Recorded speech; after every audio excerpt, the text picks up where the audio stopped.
അപ്പോൾ സിദ്ധാർത്ഥ് ബ്രോനെ കൊണ്ടുവന്നപ്പോൾ പുള്ളി കഥ പറയുന്ന ഒരു രീതിയുണ്ട് ഇല്ലേ, അത് എനിക്ക് തോന്നുന്നത് ബ്രഹ്മയുഗം കണ്ടിട്ടാണ് പുള്ളിനെ കാസ്റ്റ് ചെയ്തത്. തീർച്ചയായിട്ടും എന്നുവെച്ചാൽ അത് ഇപ്പം പടത്തിൻ്റെ ഒരു കോർ പോയിന്റ് അതാണ്. ഇവിടെ എന്താണ് സംഭവിക്കുന്നത് കൃത്യമായിട്ടും ആ നരേഷനിലാണ് ആ ഒരു പരിപാടി നിൽക്കുന്നത്. അപ്പം നരേഷൻ പാളി പോയിട്ടുണ്ടെങ്കിൽ കംപ്ലീറ്റ്ലി പടം പോകും. ഫസ്റ്റ് ഒരു ഓപ്ഷൻസിൽ തന്നെ സിദ്ധാർത്ഥൻ ഉണ്ടായിരുന്നു.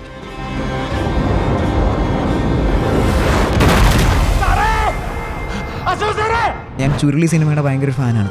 അപ്പം ചുരുളിയിൽ കാണുന്ന സമയത്ത് ഓരോ പ്രേക്ഷകൻ്റെയും ഉള്ളിൽ വരുന്ന സിനിമ വേറെയാണ്. അപ്പോൾ കാണുന്ന ഓരോ ആൾക്കാർക്കും ഓരോ ഇൻ്റർപ്രിട്ടേഷൻസ് ഉണ്ടാകുന്നുണ്ട്. അപ്പോൾ അതുപോലെ ഓരോ ആൾക്കാർ കാണുന്നതും ഓരോ സിനിമ ആയിരിക്കണം എന്നുള്ള ആഗ്രഹത്തിൻ്റെ പുറത്താണ് ചില കാര്യങ്ങൾ ഫീഡ് ചെയ്യാതെ ആ ഓഡിയൻസിൻ്റെ ഒരു ഇതിൽ വിട്ട് കൊടുത്തേക്കുന്നത്. ഇതിൽ നിന്നും പുറത്തേക്ക് ഇറങ്ങാൻ ഒരു ഒറ്റ വഴിയുള്ളൂ സാറേ. അപ്പോൾ അടുത്ത പാട്ടിലേക്ക് വരുമ്പോഴേക്ക് എങ്ങനെയായിരിക്കും പഴയ കഥകളെക്കുറിച്ച് കാണിക്കാൻ ഇതിലുണ്ടാവും? സംഭവം ഫസ്റ്റ് തന്നെ എനിക്ക് ഒരു 3-4 ഓപ്ഷൻ ഉണ്ടായിരുന്നു. ഇങ്ങനെ കഥ പറയാം, ഇങ്ങനെ പോകാം. അപ്പോൾ അതുപോലെ സംഭവം അടുത്ത അധ്യായം ഇതേപോലെ 2-3 ഓപ്ഷൻസ് നിൽക്കുന്നുണ്ട്. നമ്മുടെ ഷോർട്ട് ഫിലിമിനകത്ത് അതിൻ്റെ ഒരു ബാക്ക് സ്റ്റോറി ഉണ്ട്. അത് ശരിക്കും പറഞ്ഞാൽ മറ്റേ ഈ ചോള കാലഘട്ടത്തിലോട്ടാണ് പോകുന്നത്. അപ്പോൾ ഫസ്റ്റ് വന്ന തൊട്ട് തന്നെ ഇത് നേരെ അങ്ങോട്ട് പോവാം. അപ്പോൾ ഇത് ശരിക്കും പറഞ്ഞാൽ കാന്താര പോലത്തെ ഒരു വലിയ പരിപാടിയാകും. അപ്പോൾ എന്തായാലും ഒരു പുതിയ ഡയറക്ടറെ വെച്ചിട്ട് ഒരു പ്രൊഡ്യൂസറും അങ്ങനത്തെ ഒരു പരിപാടിക്ക് റിസ്ക് എടുക്കില്ല എന്നുള്ള തോന്നൽ അപ്പം തന്നെ തോന്നി. അതങ്ങ് മാറ്റി വെച്ചു.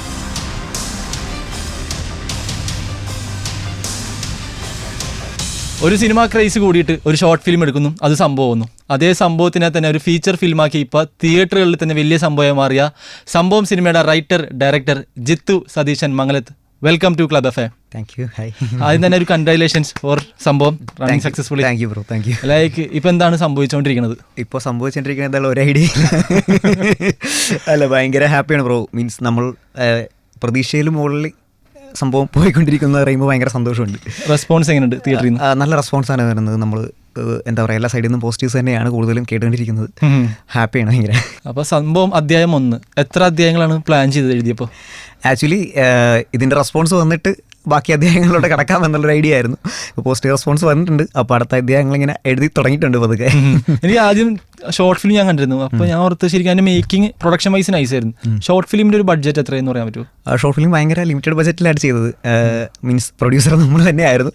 അപ്പോൾ നമ്മൾ മീൻസ് ഭയങ്കര ലിമിറ്റഡ് ബഡ്ജറ്റിലാണ് ചെയ്തത്. എനിക്ക് തോന്നുന്നു 60,000 രൂപ. ഓക്കെ, അതിൽ തീർന്നിരുന്നു. ലൈക്ക് ഷോർട്ട് ഫിലിം വന്നിട്ട് തിയേറ്ററിലൊക്കെ റിലീസായിരുന്നു.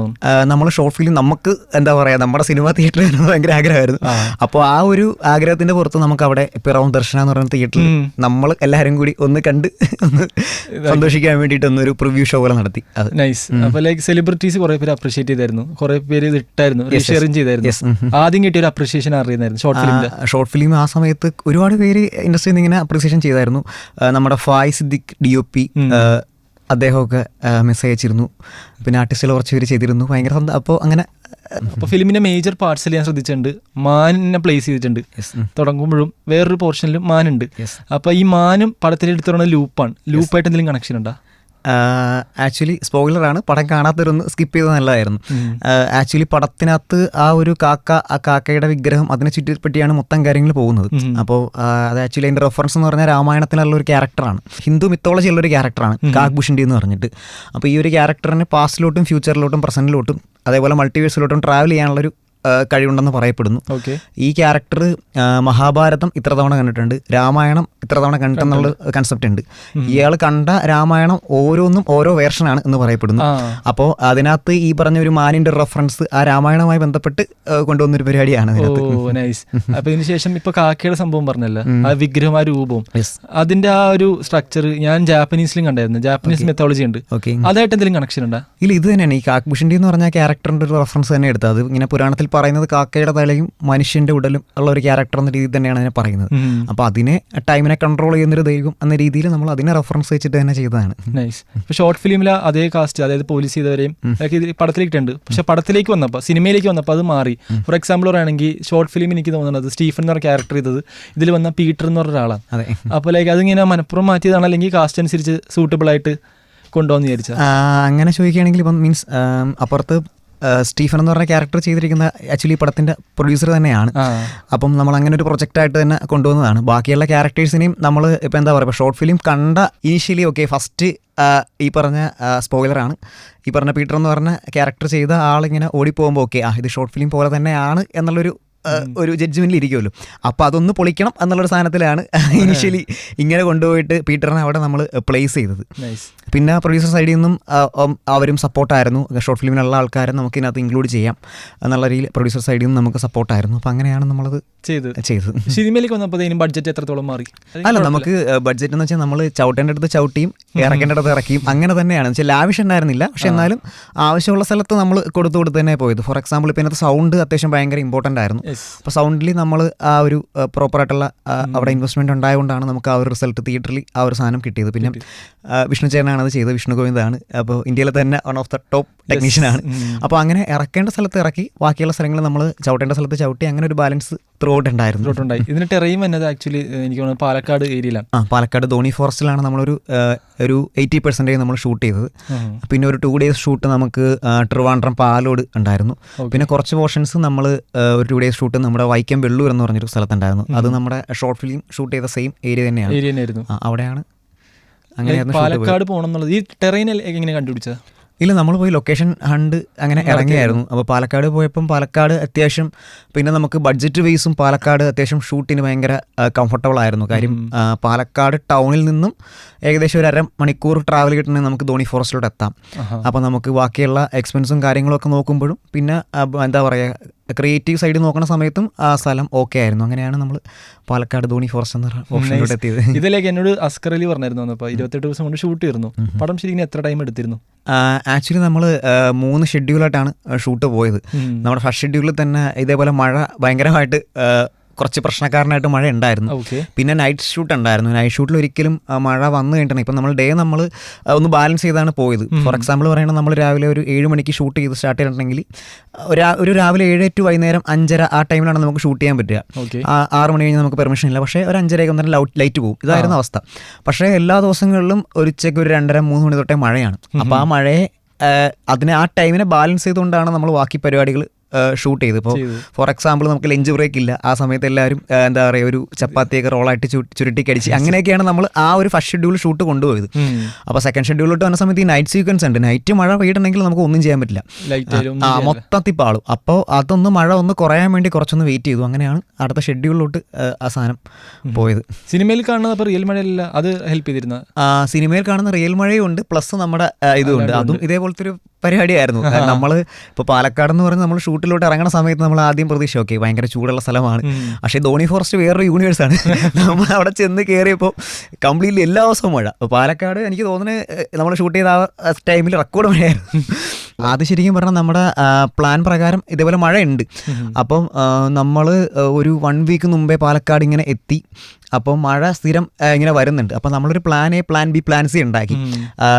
മഴയാണ്, ത്രൂ ഔട്ട് മഴയാണെങ്കിൽ നമുക്കത് എങ്ങനെ ബാലൻസ് ചെയ്ത് പോകാം എന്നൊരു പ്ലാൻ ഉണ്ടാക്കി. അപ്പം ഒരു ദിവസം ചില സീനുകൾ നമുക്ക് മഴയത്തും ഷൂട്ട് ചെയ്യാം, വെയിലത്തും ഷൂട്ട് ചെയ്യാം.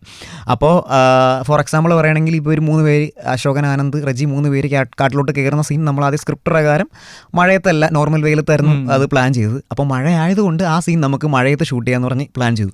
അപ്പോൾ ഫോർ എക്സാമ്പിൾ ഒരു ദിവസത്തേക്ക് ഷൂട്ട് മുടങ്ങിയിട്ടുണ്ടാവുന്ന ബഡ്ജറ്റ് ഇത്രയാണ്. അപ്പോൾ അത് നമ്മൾ റെയിൻ യൂണിറ്റ് വെച്ചിട്ട് റിയൽ റെയിൻ ഉണ്ടെങ്കിൽ ഇപ്പോൾ ശരിക്കും മഴ ഉണ്ടെങ്കിലും നമുക്ക് റെയിൻ യൂണിറ്റിൻ്റെ സപ്പോർട്ട് ഉണ്ടെങ്കിൽ നമുക്ക് ഷൂട്ട് ചെയ്യാൻ പറ്റുള്ളൂ. അതെന്ന് വെച്ചിട്ടുണ്ടെങ്കിൽ റിയൽ റെയിന് എപ്പോഴും ഒരു കണ്ടിന്യൂറ്റി ഉണ്ടാവില്ല. ഇപ്പോൾ നമ്മൾ ഒരു ഷോട്ട് എടുത്ത് അടുത്ത ഷോട്ട് എടുക്കുമ്പോൾ അതിൽ വ്യത്യാസം ഉണ്ടാവും. അപ്പോൾ നമ്മൾ അങ്ങനെ ബാലൻസ് ചെയ്തു. ഒരു ദിവസം ഷൂട്ട് മുടങ്ങുന്നതിനേക്കാൾ അതിൻ്റെ പകുതി പൈസയെ റെയിൻ യൂണിറ്റ് എന്ന് വെച്ചാലാവുള്ളൂ. അപ്പോൾ അങ്ങനെ വെച്ച് നമ്മളൊന്ന് മൊത്തത്തിലൊരു ബാലൻസിങ് ചെയ്തു. അപ്പോൾ അതിൽ പ്രോപ്പറായിട്ട് നമുക്ക് നമ്മുടെ ടീം അടിപൊളിയായിരുന്നു. ഇപ്പോൾ DOP ആണെങ്കിലും DOP നവീനാണ്, അതേപോലെ ചീഫ് അസോസിയേറ്റ് മിൽബിനും അനൂപേട്ടനും. അപ്പോൾ നമ്മൾ ആ പ്രീ പ്ലാൻ അത്യാവശ്യം നന്നായി പോയത് കൊണ്ട് നമുക്ക് കൈകൊള്ളാതെ ആ ഏരിയക്ക് നമുക്കൊന്ന് കവർ ചെയ്തെടുക്കാൻ പറ്റി. ഫ്രെയിം വൈസ് നോക്കുമ്പോഴും നൈസാണ് ഉറപ്പായിട്ടും.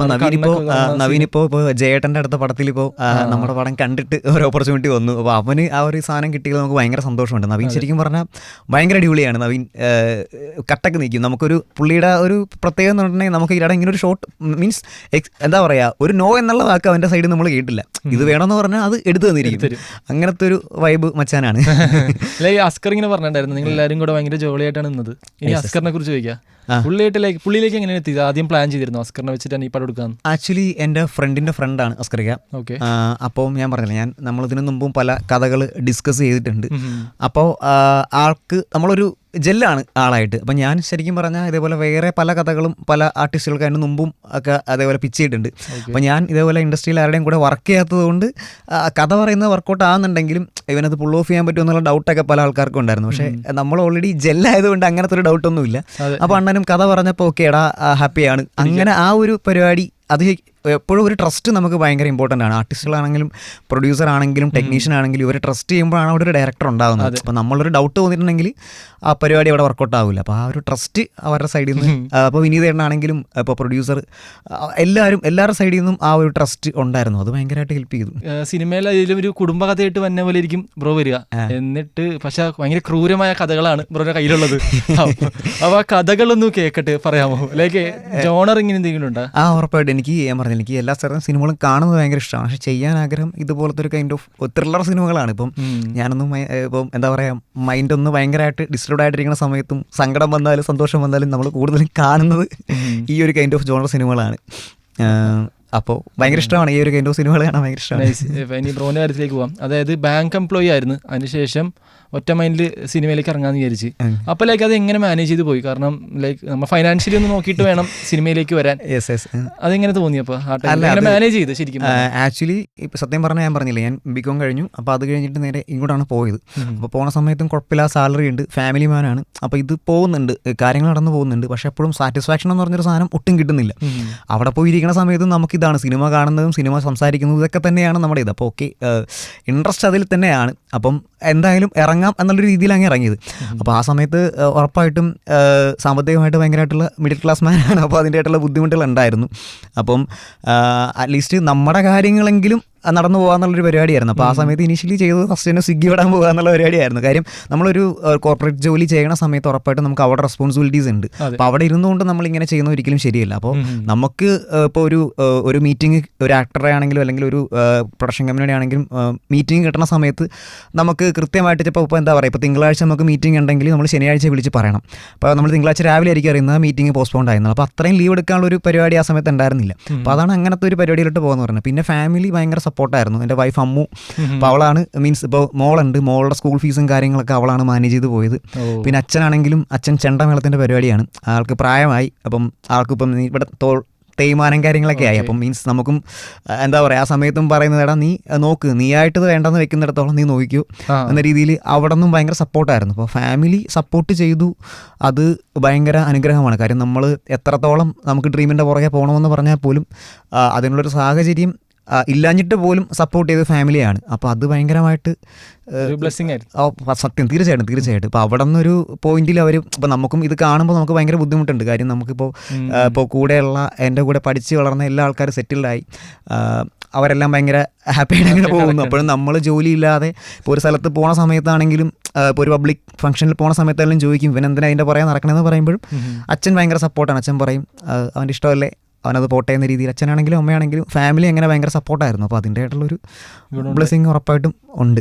സ്ട്രഗ്ലിംഗ് ഫേസ് എങ്ങനെ ഉണ്ടായിരുന്നു ഈ 7 വർഷം ഫിലിമിൽ കയറാൻ വേണ്ടിയിട്ട് നടക്കണ്ടായിരുന്നു? ഉറപ്പായിട്ടും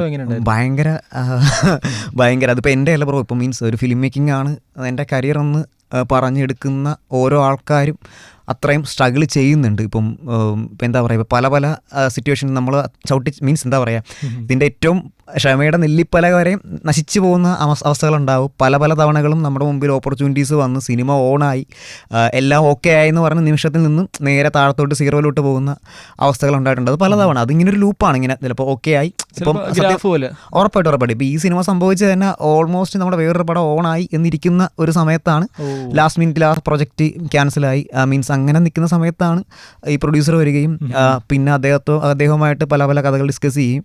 അപ്പോൾ ഇത് തന്നെ ഒരു എക്സ്റ്റൻഡഡ് വേർഷൻ ഉണ്ടെന്ന് പറഞ്ഞ് അങ്ങനെയാണ് വന്നത്. അപ്പോൾ ഇതിൻ്റെ ഭാഗമാണ് സ്ട്രഗിൾ, ഇതിൻ്റെ ഭാഗമാണ്. ഇപ്പോൾ എനിക്ക് മാത്രമല്ല, ഇത് ഫിലിം മേക്കിംഗ് എന്ന് പറഞ്ഞ് ഇറങ്ങുന്ന എല്ലാ ആൾക്കാരും അത് ഫേസ് ചെയ്യാൻ തയ്യാറായിരിക്കണം. കാര്യം നമുക്ക് സക്സസ് ഉണ്ടാവും. അപ്പോൾ ഉറപ്പായിട്ടും ആ പെയിനും നമ്മൾ ക്യാരി ഓൺ ചെയ്യണം. ഉറപ്പായിട്ടും ബ്രോ. ലൈക്ക് 7 വർഷത്തിനിടയിൽ എന്തൊക്കെ കാര്യങ്ങൾ ഇൻഡസ്ട്രിയിൽ നിന്ന് പഠിച്ചു? ഇല്ല, കൂടുതലും ആളുകളെ പഠിക്കാൻ പറ്റി. ആളുകളെങ്ങനെ നമ്മൾ ആ സമയത്ത് പെരുമാറി, ഇപ്പോൾ പെരുമാറിയതെല്ലാം പഠിക്കാൻ പറ്റി. അത് മെയിനായിട്ട് അതാണ്. ആളുകൾ ഇപ്പോൾ നമുക്ക് ആ സമയത്ത് ഭയങ്കരമായിട്ട് സപ്പോർട്ട് ചെയ്ത ആൾക്കാരുണ്ട്. ആ സമയത്ത് സപ്പോർട്ട് ചെയ്യാത്ത ആൾക്കാർ ഇപ്പോൾ സപ്പോർട്ട് ചെയ്യുന്നതായിട്ട് അഭിനയിക്കുന്നുണ്ട്. അപ്പോൾ ഉറപ്പായിട്ടും നമ്മൾ അങ്ങനെ പോയിക്കൊണ്ടിരിക്കുക എന്നുള്ള കാര്യമാണ് അതിനകത്ത്. അതായത് ഇപ്പോൾ ഞാൻ കേട്ടിട്ടുണ്ട് AD ആയിട്ടും വർക്ക് ചെയ്തിട്ടില്ല, ഡയറക്റ്റായിട്ടാണ് വന്നത് ഷോർട്ട് ഫിലിം. അതിൻ്റെ ചലഞ്ചസും ഒരു നെഗറ്റീവ്സും എന്താണെന്ന് വെച്ചാൽ എന്ത് പറയും? ചലഞ്ചസ് എന്ന് പറയുമ്പോൾ ഉറപ്പായിട്ടും നമുക്ക് കോൺടാക്ട്സ് ഭയങ്കര കുറവായിരിക്കും, ഇൻഡസ്ട്രിയുടെ അകത്ത് കോൺടാക്ട്സ് ഭയങ്കര കുറവായിരിക്കും. ഇപ്പം നമ്മളൊരു അത്യാവശ്യം ഒരു റെപ്യൂട്ടഡ് ആയിട്ടുള്ള ഒരു ഡയറക്ടറുടെ അണ്ടറിൽ നമ്മൾ വർക്ക് ചെയ്യുന്ന സമയത്ത് ഉറപ്പായിട്ടും ഒരു പ്രൊഡക്ഷൻ കമ്പനിയിലോട്ട് പോകുമ്പം അവിടെ നിന്നൊരു കോൾ പോകും, ഓക്കെ നമ്മുടെ പയ്യനാണ്, ഒന്ന് കേൾക്കുന്ന രീതിയിൽ പോകും. അതുപോലെ ആർട്ടിസ്റ്റുകളായിട്ടും ബാക്കി എല്ലാ ആൾക്കാരായിട്ടും അത്യാവശ്യം കണക്ഷൻസ് ഭയങ്കര കൂടുതലായിരിക്കും. പിന്നെ നമുക്കൊരു മെൻഡർ ഉണ്ടാവുന്ന എപ്പോഴും നല്ലതാണ്. ചില പോയിന്റിൽ നമ്മൾ തളർന്നു പോകുന്ന അവസ്ഥയിൽ ഒരു മെൻ്റൽ സപ്പോർട്ട് ചെയ്യാൻ വേണ്ടി ഒരു മെൻഡർ ഉണ്ടാവുന്ന എപ്പോഴും നല്ലതാണ്. അപ്പോൾ അത് നമുക്ക് ഇല്ല എന്നുള്ളത് എപ്പോഴും ഒരു പോരായ്മ. അപ്പം നമ്മളെ തന്നെ മോട്ടിവേഷൻ ചെയ്ത് മുമ്പോട്ട് പോകുക എന്നുള്ളൊരു പരിപാടിയായിരുന്നു. പിന്നെ പ്ലസ് പോയിന്റ് എന്ന് പറഞ്ഞിട്ടുണ്ടെങ്കിൽ നമ്മളായിട്ട് ചെയ്ത് പഠിച്ചതിൻ്റെ ഒരു സാധനം ഇപ്പോഴും പഠിച്ചുകൊണ്ടിരിക്കുകയാണ്. ഒന്നും പഠിച്ചു കഴിഞ്ഞു എന്നുള്ളതല്ല, നമ്മൾ തന്നെ തെറ്റുകൾ ചെയ്ത് പഠിക്കുന്നൊരു പ്രോസസ്സാണ്. ഇപ്പോൾ നമ്മൾ എന്താ പറയുക, അതൊരു അത്യാവശ്യം നല്ലൊരു പ്രോസസ്സായിരുന്നു. ഇപ്പോൾ ഞാൻ പറഞ്ഞത്, ഇപ്പോൾ ഷോർട്ട് ഫിലിം ചെയ്യുന്ന സമയത്ത് നമ്മൾ അതിൻ്റെ എൻ്റെ പ്രോസസ്സും എല്ലാ കാര്യങ്ങളിലും നമ്മൾ തന്നെയാണ് കയറി പോകുന്നത്. അപ്പോൾ അത് സിനിമയിൽ വന്നപ്പോൾ അത് കുറച്ചുകൂടി ഗുണകരമായി ആ കാര്യങ്ങളൊക്കെ. ഷോർട്ട് ഫിലിമിൽ ഇപ്പോൾ ഡയറക്റ്റ് ചെയ്തപ്പോൾ അത് എത്രത്തോളം സിനിമയിലേക്ക് വന്നപ്പോൾ ഉപകാരപ്പെട്ടു? അത് തീർച്ചയായിട്ടും ഈ പറഞ്ഞ രീതിയിൽ ഭയങ്കരമായിട്ട് അത് ഗുണം ചെയ്തു. പിന്നെ ഈ സബ്ജക്റ്റ് കൂടി ആയതുകൊണ്ട് തന്നെ ഓൾറെഡി നമുക്കൊരു ബേസ് ലെവൽ ഇതാണ്, ഓക്കെ എന്തായാലും മിനിമം ഇതിൻ്റെ മേളിൽ എന്തായാലും വെക്കണം എന്നുള്ളൊരു പരിപാടി ഉണ്ടായിരുന്നു. അപ്പോൾ അങ്ങനെ അത് ഉപകാരപ്പെട്ടു എന്നേ പറയുന്നത്. നൈസ്. അതായത് ഇപ്പോൾ ജിത്തു സതീശൻ മംഗലത്ത് എങ്ങനെ ഡയറക്ടറായി? AD ആവാതെ തന്നെ ഡയറക്റ്റ് എങ്ങനെ ഡയറക്ടറായി എന്ന് ചോദിച്ചാൽ എന്ത് പറയും? അത് ഇതാണ് ഇപ്പോൾ ഞാൻ നേരത്തെ പറഞ്ഞതിന് എൻ്റെ ആൻസർ. കാര്യം നമ്മൾ ഒരു ഡയറക്ടർ ആവണമെങ്കിൽ ഫസ്റ്റ് നമ്മളൊരു പ്രൊഡ്യൂസറെ ട്രസ്റ്റ് ചെയ്യണം, രണ്ടാമത് നമ്മുടെ ആർട്ടിസ്റ്റുകൾ ട്രസ്റ്റ് ചെയ്യണം, മൂന്നാമത് നമ്മുടെ ടെക്നീഷ്യൻസ് നമ്മൾ ട്രസ്റ്റ് ചെയ്യണം. അവിടെയാണ് ഒരു ഡയറക്ടർ ഉണ്ടാകുന്നത്. ഇപ്പോൾ ഇതിനകത്തൊരു ടെക്നീഷ്യനാണോ അല്ല ആർട്ടിസ്റ്റിനോ അല്ല പ്രൊഡ്യൂസർക്കോ ഏതെങ്കിലും ഒരു പോയിന്റിൽ ഒരു കൺഫ്യൂഷൻ ഉണ്ടെങ്കിൽ, ഇപ്പോൾ പ്രൊഡ്യൂസർക്ക് പ്രോപ്പറായിട്ടൊരു കൺഫ്യൂഷൻ ഉണ്ടെങ്കിൽ നമുക്ക് ചോദിക്കേണ്ട സാധനം അവിടെ ചിലപ്പോൾ കിട്ടില്ല. ആർട്ടിസ്റ്റിൽ കൺഫ്യൂഷൻ ഉണ്ടെങ്കിൽ നമ്മൾ ഉദ്ദേശിക്കുന്ന രീതിയിൽ അവർ പെർഫോം ചെയ്യില്ല. ടെക്നീഷ്യൻസിന് അതുണ്ടെങ്കിൽ അവരതിൻ്റെ രീതിയിൽ അവർ പോകും. അപ്പോൾ ഇത് എൻ്റയർ ടീം നമ്മളെ സപ്പോർട്ട് ചെയ്തു, നമുക്ക് എന്താണോ വേണ്ടത് അത് തന്ന് അവർ മുമ്പോട്ട് പോയത് കൊണ്ടാണ് അവിടെ ഒരു ഡയറക്ടർ ജനിക്കുന്നതെന്ന് ഞാൻ വിശ്വസിക്കുന്നു. ഇതെങ്ങനെയാണ് എല്ലാവരും മാനേജ് ചെയ്ത് പോയത്? അല്ല ബ്രോ, ഞാൻ ഇതന്നെ പറഞ്ഞു, മറ്റേ ഷോർട്ട് ഫിലിം ചെയ്യുന്ന സമയത്ത് ആ ഒരു മാനേജ്മെൻറ്റ് പരിപാടി നമുക്ക് അവിടെ നിന്ന് കിട്ടി. പിന്നെ ഞാൻ പറഞ്ഞില്ല, ഞാൻ ഫിനാൻസ് ഫീൽഡിലായിരുന്നു വർക്ക് ചെയ്തത്, ബാങ്കിങ് ഫീൽഡിൽ, പിന്നെ ഫിനാൻസ് ആയിരുന്നു. അപ്പോൾ ഞാൻ സെയിൽസ് കോർഡിനേറ്റർ ആയിരുന്നു, okay all Kerala sales coordinator ആയിരുന്നു. അപ്പോൾ നമ്മളാണ് ഇപ്പോൾ ഇതിൻ്റെ നമുക്ക് അവിടെ ഇത്ര സ്റ്റേറ്റ് ഹെഡ് ആളുണ്ടാവും, അതിൻ്റെ താഴത്ത് ഓരോ ഡിസ്ട്രിക്ട് നോക്കുന്ന ആൾക്കാരുണ്ടാവും, അവർക്ക് താഴെ എക്സിക്യൂട്ടീവ്സ് ഉണ്ടാവും. അപ്പോൾ അങ്ങനെ ഇത്ര ഒരു വലിയൊരു ടീമുണ്ട്. അപ്പോൾ ഈ ടീമിനെ ഡെയിലി വിളിച്ച് മാനേജ് ചെയ്ത് അവരുടെ ഡേറ്റാസ് എടുക്കുക, അവർക്ക് വേണ്ട കാര്യങ്ങൾ ചെയ്തു കൊടുക്കുക എന്നുള്ള കാര്യങ്ങൾ, ആ ഒരു മാനേജ്മെൻറ്റ് പരിപാടി എനിക്ക് തോന്നണം അവിടെ വർക്ക് ചെയ്തതിൻ്റെ ഒരു 7 വർഷം ഞാൻ അവിടെ വർക്ക് ചെയ്തതിൻ്റെ ഒരു ഇത് ഇവിടെ വന്നപ്പോൾ അത് ഗുണം ചെയ്തു, ഉപകാരപ്പെട്ടു. തീർച്ചയായിട്ടും അവിടെ നമ്മളത് കഷ്ടപ്പെട്ട് ഇഷ്ടപ്പെട്ടു. അപ്പോൾ ഇവിടെ ഇഷ്ടപ്പെട്ട സത്യം അല്ലേ, ഞാനും ആലോചിച്ചു. ഇപ്പം മീൻസ് അവിടെ അത് ചെയ്തില്ലായിരുന്നു. ഇപ്പം ഞാനും ആലോചിച്ചു കുറച്ചുകൂടി നേരത്തെ ട്രൈ ചെയ്തായിരുന്നെങ്കിൽ നേരത്തെ സിനിമയിൽ എത്താമായിരുന്നു എന്നൊക്കെ ഞാനപ്പോൾ ചിന്തിച്ചു. പക്ഷേ ഉറപ്പായിട്ടും അവിടെ നിന്ന് കിട്ടിയ ആ കുറച്ച് സ്കിൽസ് നമുക്ക് ഇവിടെ വന്നപ്പോൾ അത് യൂസ്ഫുൾ ആയി എന്നുള്ളത് വിശ്വസിക്കുന്നു. അതായത് ഇപ്പോൾ വൈകി ആണ് സിനിമയിൽ എത്തണമെന്ന് തോന്നിയിട്ടുണ്ട്? ഒരിക്കലുമില്ല. കാര്യം ഇത് ഒരുപാട് ആളുകൾ ഇപ്പം നമ്മളെക്കാൾ കഴിവുള്ള, നമ്മളെക്കാൾ കോണ്ടാക്ട്സ് ഉള്ള, എല്ലാ സൗകര്യങ്ങളും ഉള്ള ആൾക്കാർ ഇപ്പോഴും സ്ട്രഗിൾ ചെയ്യുന്നുണ്ട് ഒരു ഫസ്റ്റ് സിനിമ ചെയ്യാനായിട്ട്. അപ്പോൾ നമുക്ക് ഇപ്പോഴെങ്കിലും ഇപ്പോൾ ഇത് ഒരുപാട് വൈകിട്ടില്ല, മീൻസ് ഇപ്പോൾ തന്നെ കിട്ടിയത് ബ്ലെസ്സിങ് ആയിട്ട് തന്നെയാണ് നമ്മൾ കരുതുന്നത് ഉറപ്പായിട്ടും. നൈസ്. പ്രൊഡ്യൂസേഴ്സിന് ഫസ്റ്റ് പടം കൺവിൻസ് ചെയ്യാനായിട്ട് എത്രത്തോളം പാടുപെട്ടു? ഇല്ല, ആക്ച്വലി പ്രൊഡ്യൂസർ ഇതേപോലെ ഞാൻ പറഞ്ഞില്ലേ, നമ്മൾ ഈ ഷോർട്ട് ഫിലിം കണ്ടിട്ട് ഇഷ്ടപ്പെട്ട് തന്നെയാണ് വന്നത്. അപ്പം ആൾക്കും ഇനീഷ്യൽ ടോക്കിൽ തന്നെ മീൻസ് കഥകൾ 3-4 കഥകൾ ഡിസ്കസ് ചെയ്തു. അപ്പം നമ്മൾ ജെന്യുവൻ ആണെന്ന് അവർക്ക് തോന്നിയത് കൊണ്ടായിരിക്കാം കൈ തന്നത്. അപ്പം മീൻസ് ആളും അത്യാവശ്യം അടിപൊളിയായിരുന്നു. പിന്നെ നമുക്ക് ക്രിയേറ്റീവ് കാര്യങ്ങളിലൊക്കെ ആൾ നമ്മളെ ഭയങ്കരമായിട്ട് സപ്പോർട്ട് ചെയ്തിട്ടുണ്ട്. ഇപ്പോൾ ഒരു കാര്യത്തിലും ഇങ്ങനെ കൈവെക്കാനോ അഭിപ്രായങ്ങൾ പറയും, പക്ഷേ നമ്മളത് കൺവിൻസ് ചെയ്തിട്ടുണ്ടെങ്കിൽ അത് ഓക്കെ, ജിത്തുവിൻ്റെ ഇഷ്ടം പോലെ അങ്ങനെയായിരുന്നു. ഫഹദ് എന്ന് പറഞ്ഞ ആളാണ് മെയിൻ നമ്മൾ കോൺടാക്റ്റ് ഉള്ളത്. ആൾ ഭയങ്കരമായിട്ട് സപ്പോർട്ട് ചെയ്തിട്ടുണ്ട് ആ കാര്യത്തിൽ. അങ്ങനെ എന്താ അവസ്ഥ? പ്രൊഡ്യൂസർ ഹാപ്പിയാണ്, പടം അടിച്ചല്ലോ, ഹാപ്പിയാണ്. അപ്പം നമുക്ക് ഇനി ക്യാരക്ടേഴ്സിൻ്റെ കാര്യത്തിലേക്ക് വരാം. അതായത് ക്യാരക്ടേഴ്സ് നോക്കുവാണെങ്കിൽ മലയാളികളാണ്, പക്ഷെ അവരെ കൊണ്ട് തമിഴ് പറയിപ്പിക്കുന്നുണ്ട്. അതെന്താണ്, ലൈക്ക് മലയാളികളെ കൊണ്ട് തമിഴ് പറയിപ്പിക്കാനായിട്ട് പ്രത്യേക ആഗ്രഹങ്ങൾ എന്തെങ്കിലും ഉണ്ടായിരുന്നോ? ഇല്ല, അങ്ങനെയില്ല. ഞാൻ പറഞ്ഞില്ല, നമുക്ക് ചില കാര്യങ്ങളിൽ ലിമിറ്റേഷൻസ് ഉണ്ടായിരുന്നു. പിന്നെ ഞാൻ പറഞ്ഞില്ല, നമുക്ക് ഷോർട്ട് ഫിലിംസിലുള്ള അവരെയൊക്കെ തന്നെ കൊണ്ടുവരണം എന്നുള്ള ഒരു പരിപാടി ഉണ്ടായിരുന്നു. അപ്പോൾ അങ്ങനെ പിന്നെ അവർ പ്രോപ്പർ മലയാളികളാണ്. അപ്പോൾ ഞാൻ ആ ഷോർട്ട് ഫിലിം ചെയ്യുന്ന സമയത്ത് എനിക്ക് ആഗ്രഹം ഉണ്ടായിരുന്നു തമിഴ് ആരെങ്കിലും വെച്ചിട്ട് ചെയ്യണം എന്നുള്ളൊരാഗ്രഹം ആ സമയത്ത് ഉണ്ടായിരുന്നു സിൻസിയർലി. പക്ഷേ ആ സമയത്ത് നമ്മൾ തന്നെയാണ് പ്രൊഡ്യൂസേഴ്സ്, നമുക്ക് ബഡ്ജറ്റ് ഇല്ല. അപ്പം ഉറപ്പായിട്ടും അവിടെ നിന്ന് ഒരാളെ ഇവിടെ കൊണ്ടുവന്ന് ചെയ്യിപ്പിക്കുന്നതിൽ കുറച്ച് ബുദ്ധിമുട്ടുകളുണ്ടായിരുന്നു. പിന്നെ ഇതിൽ ചെയ്തപ്പം നമുക്ക് അങ്ങനെ അങ്ങ് ചെയ്തു എന്നുള്ള സാധനമാണ്. ഇതിലെ കാസ്റ്റിലേക്ക് വരുവാണെങ്കിൽ തന്നെ വിനീത് ബ്രോ ഒക്കെ ഉണ്ട്, പിന്നെ അശോകൻ എന്ന ക്യാരക്ടർ ചെയ്തേട്ടൻ, ജമീൽ എന്നാണ് അദ്ദേഹത്തിന്റെ പേര്, അസീം ജമാൽ അസീം ജമാലായിട്ടും ഉണ്ടായി, അസ്കർ ബ്രോയും. അപ്പൊ ഇവരെയൊക്കെ കൊണ്ടുവരുമ്പോ ലൈക്ക് അവർ ഓക്കെ ആയിരുന്നു ആദ്യമേ, അല്ലെങ്കിൽ കൺവിൻസ് ചെയ്യാൻ പാടുവിട്ടിരുന്ന ആരെയും? ഇല്ല, അങ്ങനെ പാടുണ്ടായിരുന്നില്ല. എല്ലാവരും ഫസ്റ്റ് ജനറേഷനിൽ ഞാനിപ്പോൾ ഫസ്റ്റ് തന്നെ അത് അതിനകത്തൊരു ബ്ലെസ്സിംഗ് എന്ന് പറഞ്ഞാൽ ഷോർട്ട് ഫിലിമാണ്. ഞാൻ ആദ്യം എല്ലാവർക്കും ഷോർട്ട് ഫിലിം അയച്ചു കൊടുക്കും, ഇതൊന്ന് കണ്ടു നോക്കും. അസ്കർക്ക് ആദ്യം തന്നെ കണ്ടായിരുന്നു. വിനീതേണ്ണൻ കഥ പറയാൻ വേണ്ടി പോകണമെന്ന് വെച്ചാൽ ഒരു ഷോർട്ട് ഫിലിം ഉണ്ട്, ചേട്ടൻ ഒന്ന് കണ്ടു നോക്കും, അത് കണ്ടിട്ട് നമുക്ക് ഒരു കഥ പറയാനായിട്ടൊരു അവസരം തരുമെന്ന് വെച്ചാൽ അപ്പോൾ ഷോർട്ട് ഫിലിം കണ്ടു കഴിഞ്ഞിട്ട് പിറ്റേ ദിവസം തന്നെ ആൾ അപ്പോയിൻമെൻറ്റ് തന്നു. അപ്പോൾ കഥ ആൾക്ക് വർക്കായി, അപ്പോൾ മേക്ക് ചെയ്തേക്കുന്ന രീതിയും ആൾക്ക് ഇഷ്ടപ്പെട്ടു. പിന്നെ അത് അത്യാവശ്യം വലിയ കൺഫ്യൂഷൻസ് ഇല്ലാതെ പരിപാടികൾ മുമ്പോട്ട് പോയി. ഇപ്പൊ ഇതിൽ ഞാൻ ശ്രദ്ധിച്ചൊരു സംഭവം എന്ന് വെച്ചാൽ ബ്രോ സിദ്ധാർത്ഥ് ഭരതൻ ബ്രോനെ കൊണ്ടുവന്നുണ്ട്. അപ്പൊ സിദ്ധാർത്ഥ് ബ്രോനെ കൊണ്ടുവന്നപ്പോൾ പുള്ളി കഥ പറയുന്ന ഒരു രീതിയുണ്ട് ഇല്ലേ, അത് എനിക്ക് തോന്നുന്നത് ഭ്രമയുഗം കണ്ടിട്ടാണ് പുള്ളിനെ കാസ്റ്റ് ചെയ്തത്. തീർച്ചയായിട്ടും എന്നുവെച്ചാൽ അത് ഇപ്പം പടത്തിന്റെ ഒരു കോർ പോയിന്റ് അതാണ്. മീൻസ് ഇവിടെ എന്താണ് സംഭവിക്കുന്നതെന്നുള്ള കൃത്യമായിട്ടും ആ നരേഷനിലാണ് ആ ഒരു പരിപാടി നിൽക്കുന്നത്. അപ്പൊ നരേഷൻ പാളി പോയിട്ടുണ്ടെങ്കിൽ കംപ്ലീറ്റ്ലി പടം പോകും. അപ്പോൾ നമ്മൾ നോക്കണ മെയിൻ ഫസ്റ്റ് ഒരു ഓപ്ഷൻസിൽ തന്നെ സിദ്ധാർത്ഥൻ ഉണ്ടായിരുന്നു. സിദ്ധാർത്ഥൻ്റെ കഥ പറഞ്ഞു. അപ്പോൾ അവിടെ ചെന്ന സമയത്ത് ഞാനിങ്ങനെ പറഞ്ഞ സമയത്ത് എടാ ഇത് ഒരു ടേക്ക് പോയി, എടാ ഇത് ഭ്രമയുഗം അടിക്കണ്ടല്ലേ. ഞാൻ പറഞ്ഞു ചേട്ടാ കുഴപ്പമില്ല, നമുക്ക് കഥ വേണ്ടത്, നിനക്ക് അതാണ് വേണ്ടതല്ലേ, ഓക്കെ. അപ്പോൾ എന്നിട്ട് ചേട്ടൻ പോയിട്ട് ചേട്ടൻ്റെ ആയിട്ടുള്ള രീതിയിൽ വേറൊരു രീതിയിൽ ആ പരിപാടി പിടിച്ചു തന്നു. അപ്പം ഭ്രമയുഗം വരാത്ത രീതിയിൽ തന്നെ അതാണ് ഒരു ആക്ടറുടെ ഒരു കഴിവെന്ന് പറഞ്ഞു. പക്ഷെ അപ്പോഴും ആ സ്റ്റോറി ടെല്ലിങ്ങിൻ്റെ ആ ഒരു സംഭവം കിട്ടുകയും ചെയ്തു. ഭ്രമയുഗത്തിൽ നിന്ന് മാറിയിട്ട് വേറൊരു പരിപാടി അവിടെ ചെയ്തു തന്നു. സിമിലാരിറ്റീസ് തോന്നിയെന്നറിയോ, അതായത് അതിലും പറയുന്നുണ്ട്, ഇത് എങ്ങനെ അറിയാം, അതിലും പറയുന്നുണ്ട് പോറ്റിയുടെ മകൻ. ആ ഡയലോഗ് ചേട്ടൻ ഇങ്ങനെ പറഞ്ഞു, ആ ഡയലോഗ് ഭ്രമയുഗം അടിക്കും കേട്ടോ ചേട്ടാ, കുഴപ്പമില്ല, അത് ശ്രദ്ധിച്ചാന്നറിയില്ല. പിന്നെ എനിക്ക് തോന്നിയൊരു സംഭവം എന്ന് അറിയോ, അതായത് ആ ടോൺ ഉണ്ടല്ലോ അതിന് പറയുന്നത്, അത് നമ്മൾ KBC ലളിത ഇവരെ കുറിച്ച് പറയാനല്ലേ, കറുത്തച്ചര് കൂട്ടുന്ന, ഉറപ്പായിട്ടും ആ ഒരു വൈബ് കിട്ടിയായിരുന്നു. അല്ല അത് ഉണ്ട്, ആ ഒരു സ്റ്റോറി നരേറ്റ് ചെയ്യാന്നുള്ള അങ്ങനത്തെ കഥ പറച്ചിൽ സ്കിൽസ് നമുക്ക് എല്ലാവർക്കും എല്ലാ ആർട്ടിസ്റ്റുകൾക്കും കിട്ടുന്ന സാധനമായിട്ട് എനിക്ക് തോന്നുന്നില്ല. അത് ഇപ്പോൾ നെടുമുടി വേണിച്ചേട്ടനാണെങ്കിലും KPS ലളിത മേഡാണെങ്കിലും അവരൊക്കെ ചെയ്തു വരുന്ന ആ ഒരു പരിപാടി ഉണ്ട്. ഇത് കിട്ടാൻ വേണ്ടിയിട്ടാണ്. ഉറപ്പായിട്ടും അത് ഭയങ്കരമായിട്ട് ഇമ്പോർട്ടൻ്റ് ആണല്ലോ പടത്തിൽ. അത് വർക്കൗട്ട് ആയില്ലെങ്കിൽ കംപ്ലീറ്റ്ലി പാളും. അപ്പൊ എനിക്ക് തോന്നിയൊരു ചെറിയ മിസ്റ്റേക്ക് പോലെയാണ്. അതായത് പുള്ളി അന്നത്തെ കാലത്തെ ആൾക്കാർ ഇത് പറയുന്നുണ്ട്, പുള്ളിയുടെ ടൈം ലൈൻ വേറെയാണെന്ന് പറയുന്നത്. അപ്പൊ പഴയ ആൾക്കാർ ഈ രീതിക്കായിരിക്കും മലയാളം സംസാരിക്കുക. അല്ല, ഞാനതിനകത്ത് പറയുകയാണെങ്കിൽ ഇപ്പം സിദ്ധാർത്ഥ ഭരതൻ്റെ ക്യാരക്ടർ സ്പോയിലറാണ്, പടം കാണാത്തവരൊന്ന് സ്കിപ്പ് ചെയ്യണം. അദ്ദേഹമാണ് ഇവിടെ ഫസ്റ്റ് ഇൻസിഡന്റ് ഉണ്ടാവുന്ന സമയം തൊട്ടേ ആ കാലഘട്ടത്തിലുള്ള ആളാണ്. അയാൾ ഇവിടെ വന്നു പോയേക്കുന്ന 100ഓളം അല്ലെങ്കിൽ 1000ഓളം മനുഷ്യരെ കണ്ടിട്ടുള്ള ആളാണ്. അപ്പോൾ വർഷങ്ങളായിട്ട് അയാൾ അവിടെ കിടന്ന് കറങ്ങുന്ന ഒരാളാണ്. അപ്പോൾ ആ ലോജിക്ക് വെച്ചിട്ടാണ് അങ്ങനെ ആ ഒരു പരിപാടി പിടിച്ചത്. പിന്നെ ഒരു പഴയ ഭാഷ പറഞ്ഞപ്പോൾ അതിൻ്റെ ഒരു ക്രിയേറ്റീവ് കോൾ കൂടി ആയിരുന്നു. പഴയ ഭാഷ പറയിപ്പിക്കേണ്ട നോർമലായിട്ട് ആൾക്കാർക്ക് മനസ്സിലാവുന്ന രീതിയിലൊരു ഇതിലോട്ട് പോവാം എന്നുള്ള പരിപാടി ആയിരുന്നു. എൻ്റെ ഒരു ഡൗട്ട് ആയിരുന്നു അത്. വേറൊരു ഡൗട്ടും കൂടെ എനിക്കുണ്ടായിരുന്നു. ഇപ്പൊ ആനന്ദ് എന്ന് പറഞ്ഞ ക്യാരക്ടർ അസ്കർ ചെയ്ത അവർക്കാണ് കുറച്ചും കൂടി ഇത് മനസ്സിലാവണത്, ഇങ്ങനെ ഡൗട്ട് അടിക്കണത്, ഇത് ഇവിടെ എന്താ നടക്കണേന്നുള്ളത്. അപ്പൊ പുള്ളിയാണ് എന്നിട്ട് ആ ലൂപ്പിൽ നിന്ന് പുള്ളിക്ക് മനസ്സിലായത് ലൂപ്പ് ഇതാവണത്. അപ്പൊ സിദ്ധാർത്ഥ ഒരു കഥയും പറയുന്നുണ്ടായി പഴയ ആൾക്കാരുടെ. ഓക്കെ, ആ റിലേഷൻ പറയുന്നുണ്ടായി. ആ പഴയ ആൾക്കാരായിട്ട് ആനന്ദിന്റെ ഫാമിലിക്ക് വല്ലതും റിലേഷൻ ഉണ്ടോ? അങ്ങനെ തന്നെയാണ് വെച്ചിരിക്കുന്നത്. മീൻസ് കണക്ഷൻസ് ഉണ്ട്. അവിടെ പെട്ടുപോയേക്കുന്ന ഓരോ ആൾക്കാർക്കും കണക്ഷൻസ് ഉണ്ട്. ആക്ച്വലി നമ്മളൊരു ഡയലോഗ് ഉണ്ടായിരുന്നു, പിന്നെ നമ്മൾ അങ്ങനെ സ്പൂൺ ഫീഡ് ചെയ്യേണ്ടെന്ന് വെച്ചിട്ടാണ് അത് കളഞ്ഞത്. പിന്നെ ഞാൻ ഇപ്പോൾ ഉദ്ദേശിച്ച ചില സ്ഥലങ്ങളിൽ സ്പൂൺ ഫീഡ് ചെയ്തിട്ടുണ്ട്, ചില സ്ഥലങ്ങളിൽ ചെയ്തിട്ടില്ല. അപ്പോൾ ചെയ്യാത്തതിൻ്റെ കേസ് ഇതാണ്. ഇപ്പോൾ നമുക്ക് ചുരുളി സിനിമയുടെ ഭയങ്കര ഒരു ഫാനാണ്. അപ്പം ചുരുളിയിൽ കാണുന്ന സമയത്ത് ഓരോ പ്രേക്ഷകൻ്റെയും ഉള്ളിൽ വരുന്ന സിനിമ വേറെയാണ്. അപ്പോൾ കാണുന്ന ഓരോ ആൾക്കാർക്കും ഓരോ ഇൻ്റർപ്രിട്ടേഷൻസ് ഉണ്ടാകുന്നുണ്ട്. അപ്പോൾ അതുപോലെ ഓരോ ആൾക്കാർ കാണുന്നതും ഓരോ സിനിമ ആയിരിക്കണം എന്നുള്ള ആഗ്രഹത്തിൻ്റെ പുറത്താണ് ചില കാര്യങ്ങൾ അങ്ങനെ മീൻസ് ഫീഡ് ചെയ്യാതെ ഓഡിയൻസിൻ്റെ ഒരു ഇതിൽ വിട്ട് കൊടുത്തേക്കുന്ന ചില കാര്യങ്ങൾ. ഇത് തോന്നാൻ കാരണം എന്ന് വെച്ച് കഴിഞ്ഞാൽ ആ ക്യാരക്ടറിന്റെ ത്രൂ ഔട്ട് പോകുന്നതും ഫാമിലിയാണ്. തുടക്കത്തിലും ഒരു ഫാമിലി പാർട്ടും എൻഡിങ്ങിലും ഒരു ഫാമിലി പാർട്ട്, അതായത് അടുത്ത പാർട്ടിലേക്കും. അപ്പൊ അടുത്ത പാർട്ടിലേക്ക് വരുമ്പോഴേക്ക് എങ്ങനെയായിരിക്കും പഴയ കഥകളെ കുറിച്ച് കാണിക്കാൻ ഇതിലുണ്ടാവും? ഇല്ല, അടുത്ത പാട്ട് ഞാൻ പറഞ്ഞില്ല. ഇപ്പോൾ ആക്ച്വലി ഇപ്പോൾ സംഭവം ഫസ്റ്റ് തന്നെ എനിക്ക് ഒരു 3-4 ഓപ്ഷൻ ഉണ്ടായിരുന്നു. ഇങ്ങനെ കഥ പറയാം, ഇങ്ങനെ പോകാം. അപ്പോൾ അതുപോലെ സംഭവം അടുത്ത അധ്യായം ഇതേപോലെ 2-3 ഓപ്ഷൻസ് നിൽക്കുന്നുണ്ട്. ഒന്നെങ്കിൽ ഇതിൽ കോൺസെൻട്രേറ്റ് ചെയ്ത് ഇങ്ങനെ പോകാം, അല്ല വേറെ രീതിയിൽ പറയാം, അല്ല ഇങ്ങനെ പറയാം. അപ്പോൾ ആ ഒരു ഏത് ഓപ്ഷൻ ആണെന്നുള്ള സാധനം ഞാനൊന്ന് ഞാൻ എല്ലാ ഓപ്ഷൻസിലൂടെയും കയറി ഇറങ്ങി പോകും.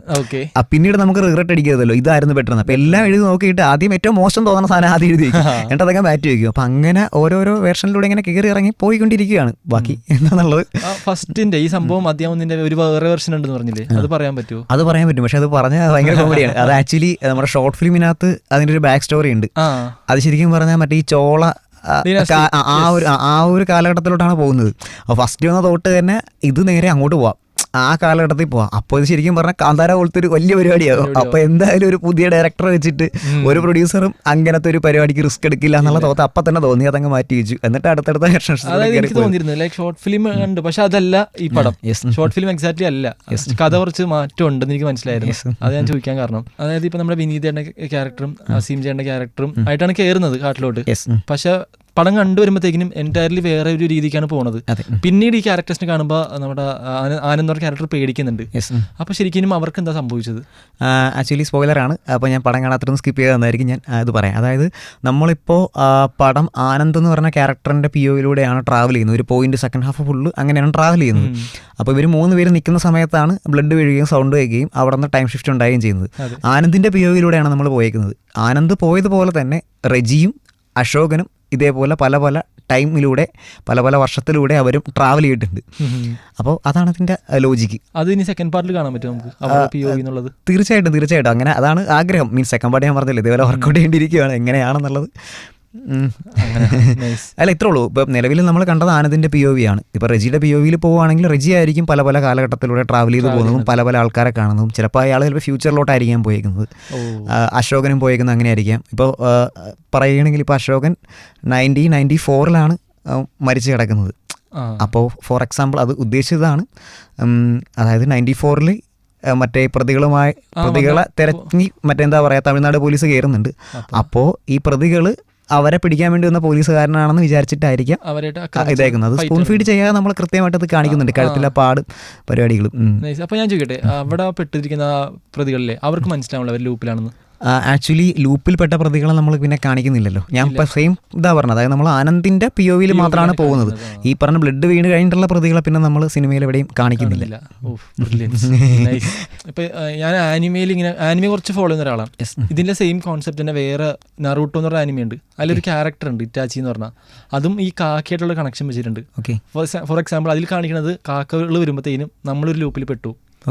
ആനിമേസ് വല്ലതും കാണാറുണ്ട് അല്ലെങ്കിൽ അതിന്റെ? ഇല്ല, ആനിമീസ് ഒന്നും കണ്ടിട്ടില്ല. ഞാൻ പറഞ്ഞില്ല, ഇതിനകത്ത് ഞാൻ കൂടുതലും ഇപ്പോൾ റെഫറൻസ് എടുത്തിട്ടുണ്ട്, ഇൻസ്പയർ ചെയ്തിട്ടുണ്ട്. ഞാൻ പറഞ്ഞു ഡാർക്ക് സീരീസിൽ നിന്ന് അത്യാവശ്യം ഇൻസ്പയർ ചെയ്തിട്ടുണ്ട്, ലോസ്റ്റിൽ നിന്ന് ഇൻസ്പയർ ചെയ്തിട്ടുണ്ട്. ഇപ്പോൾ ലോസ്റ്റിൽ ഇപ്പോൾ കാണുമ്പോൾ ഞാൻ ലോസ്റ്റ് സീരീസിൻ്റെ ഭയങ്കര ഫാനാണ്. ഇപ്പോൾ അതിനകത്ത് മറ്റേ കണ്ണ് തുറക്കുന്ന സ്റ്റീഫൻ കണ്ണ് തുറക്കുന്ന എക്സ്ട്രീം ക്ലോസപ്പ് ഷോട്ട് അതെല്ലാം ശരിക്കും പറഞ്ഞാൽ ലോസ്റ്റിൽ നിന്ന് ഇൻസ്പയർ ചെയ്ത് തന്നെ വെച്ചേക്കുന്നതാണ്. ആനിമീസ് കണ്ടിട്ടില്ല. കുറച്ച് ട്രൈ ചെയ്യാൻ കിട്ടുമായിരിക്കും. എനിക്ക് അങ്ങനെ കാക്കയുടെ കണ്ടപ്പോ ശരിക്കും അതേപോലെ തന്നെ പടത്തിൽ ഇവരിങ്ങനെ നിൽക്കുമ്പോൾ 3 കാക്ക ഇങ്ങനെ പോകുന്നുണ്ട്. അതെനിക്ക് തോന്നുന്നത് അടുത്തേക്കുള്ള എന്തെങ്കിലും കണക്ഷനാണ്? ഇല്ല, അത് ആക്ച്വലി സ്പോയിലറാണ്, അതും പറയാം. ഇല്ല പറയാം, കുഴപ്പമില്ല. അതിപ്പോൾ നിലവിൽ ഇപ്പോൾ ആനന്ദിന് അത് കമ്മ്യൂണിക്കേറ്റ് ചെയ്യാൻ ഉദ്ദേശിച്ച സംഭവം ഇതാണ്.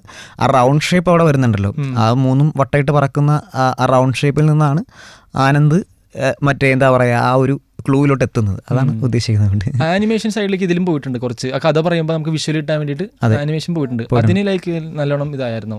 എങ്ങനെയാ ചെലവ് നല്ലോണം വല്ലതും വന്നിരുന്നു? ഇല്ല, അത് മറ്റേ എന്താ പറയുക കാർമൗണ്ട് എന്ന് പറഞ്ഞൊരു ടീമാണ് അത് ചെയ്തിരിക്കുന്നത്. അത് ഒരു ഭീകര എക്സ്പെൻസിലോട്ട് പോയില്ല, നല്ലൊരു ഡീസൻറ്റ് എമൗണ്ടിൽ അവരെത്തി ചെയ്തു തന്നു. സംഭവം സിനിമ ഷൂട്ട് ചെയ്യുമ്പോൾ ഏറ്റവും പാടുള്ള സംഭവം എന്തായിരുന്നു?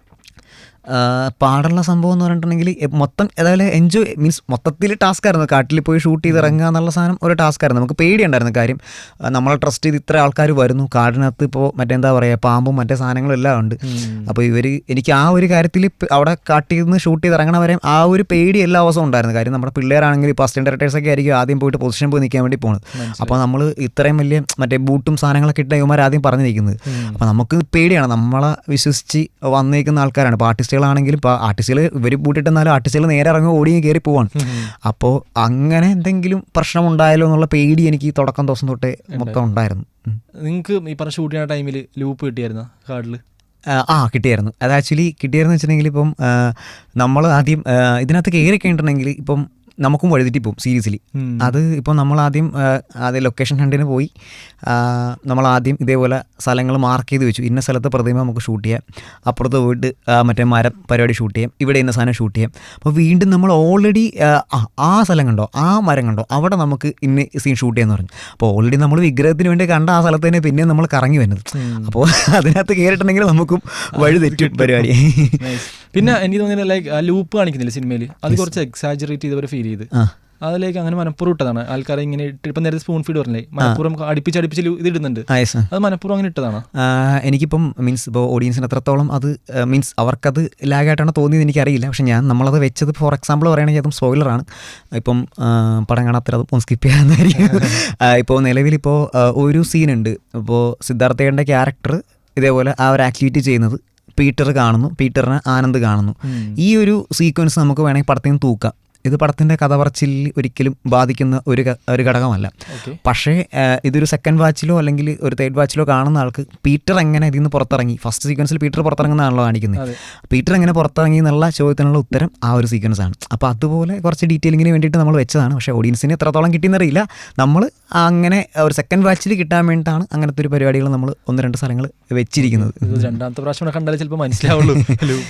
അപ്പോൾ സംഭവിച്ചതെല്ലാം നല്ല ഇനി നല്ലത് കാര്യത്തിൽ സംഭവിക്കട്ടെ. Thank you for coming too. Thank you so much.